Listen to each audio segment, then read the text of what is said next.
só o S, tá? E tem mudo no final, spot, spot.com.br. E é um blog que vocês verão que ele está em constante construção, porque ele é construído a partir das nossas informações. Então lá tem algumas postagens referente à carreira docente do Magistério Federal, algumas informações sobre a greve, tendo como base os documentos do antes, e também nós temos outras informações de outras seções sindicais. Nós fizemos uma pesquisa a partir daquelas seções sindicais que possuía um site, apesar que nós sabemos que temos mais seções sindicais. Então, estamos abertos à sugestão, à interatividade, porque o propósito do blog é esse. Inclusive, eu até comentei com o próprio Kleber, para a gente também poder associar algumas informações, documentos dos professores da rede estadual. E também conversei com o Jean, aí o Marco comentou que ele já passou algumas fotos, alguns documentos, que também serão colocados no blog. Ok? Bom, então vamos lá. Na proposta colocada pelo mediador, de 20 a 30 minutos, acho que é um tempo bom para a gente poder apresentar essa análise. Eu começo ela dizendo de onde eu parto. Particularmente, parto para fazer essa análise de conjuntura de um curioso professor que busca uma formação política e que tem como referência o governo petista. Então eu já abro minha fala de colocando de onde eu estou, para vocês entenderem o porquê dessa análise de conjuntura e se posicionarem, se eu vou defender ou não o governo. Apesar que a minha análise ela não vai nessa direção, mas sim de apresentar dados. Então eu estou dizendo de onde eu parto. Por que eu parto dessa análise de conjuntura?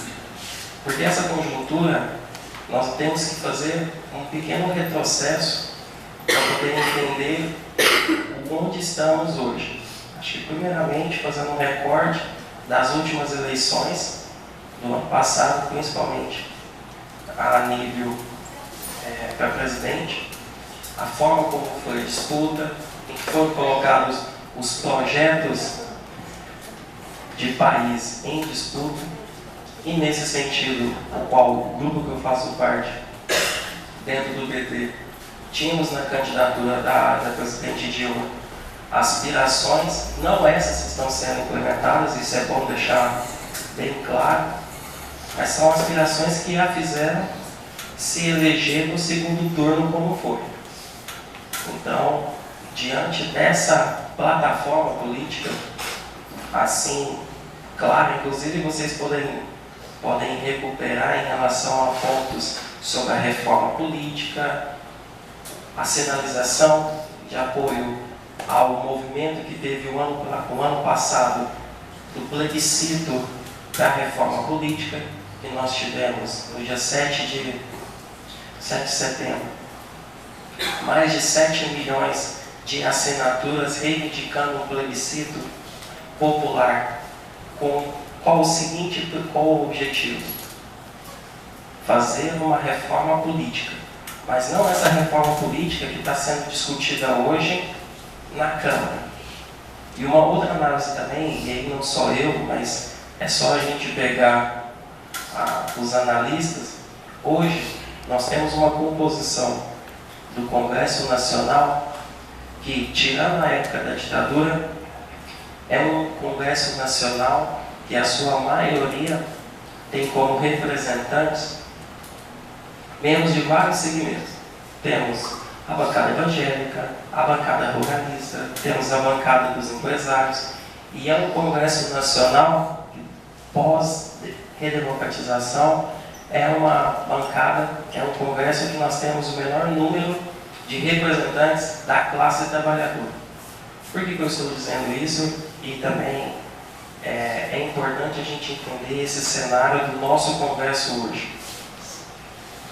Porque isso, de forma bem clara, e para nós, olhando essa política de coalizão proposta pelo PT com o PMDB, é que está levando, principalmente o governo e a história do PT, tanto é que essa semana agora nós teremos o nosso congresso e nós estamos colocados diante desse grande desafio, que é a nossa maior crise, e que está em choque hoje diretamente com os anseios da base, ou seja, é a base que sustenta o PT, colocado com essa política de coalizão. O que essa política de coalizão, depois de 12 anos, de fato, rendeu?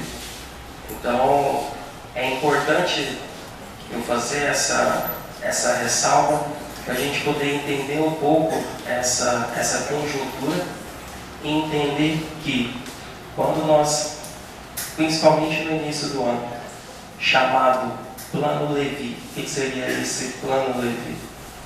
É um plano encabeçado pelo ministro da Fazenda, em que, por meio de medidas provisórias, engraçado, a medida provisória ela é lançada pelo Executivo, as duas medidas provisórias, a 664, que toca na questão dos direitos sociais dos trabalhadores, principalmente seguro-desemprego, a questão da pensão por morte e outras questões, e a 665, que toca na questão das terceirizações.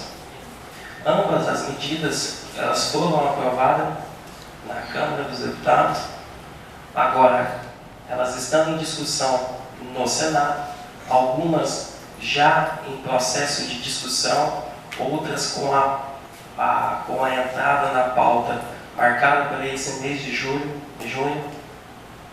E nós temos também uma outra questão que faz parte também dessa discussão que se tomou conta do país, que é a chamada crise e contingenciamento, uma palavra que para nós aqui da universidade, particularmente o campus universitário Tocantinópolis, nós sentimos na carne isso a todo momento.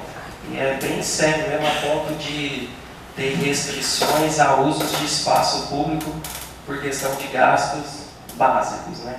Então é algo para a gente ter bem essa dimensão de como estamos, né? E principalmente a periferia. Acho que a partir dessa questão desse chamado Plano Levi, e uma coisa que eu gostaria de deixar claro, que houve resistência, e aí nós podemos ver em vários atos puxados pela classe trabalhadora, tendo as suas entidades representativas o carro-chefe. E dentre elas, historicamente, nós temos a CUT, o MST e outras organizações sociais que foram para a rua combater essas medidas provisórias que feriam os direitos dos trabalhadores. Então, acho que é nesse cenário, ou seja, é nessa conjuntura nacional que nós, e aí eu falo nós, particularmente na composição dessa mesa, falando um pouco sobre a categoria docente, né, do magistério superior. Como que nós, diante desse cenário político posto, qual o nosso terreno para esse embate?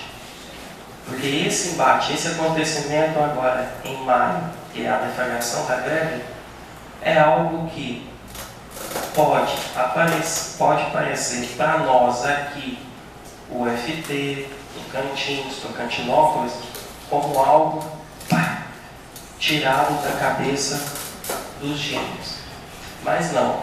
E é preciso ter uma historicidade que, nesse processo de negociação com o governo, apesar que essa conjuntura que eu disse antes, dessa chamada crise, desse contingenciamento, ele ficou, de uma certa forma, mais explícito no início do ano para cá, mas essa negociação da categoria dos docentes federais já acontece desde abril do ano passado, e se a gente for ainda fazer um retrospecto, ele continua ainda da última greve, que a greve foi em 2012. Ela se iniciou em 17 de maio e teve a duração de 100 dias. E foi uma greve em que nós de fato não encerramos a greve, nós suspendemos a greve.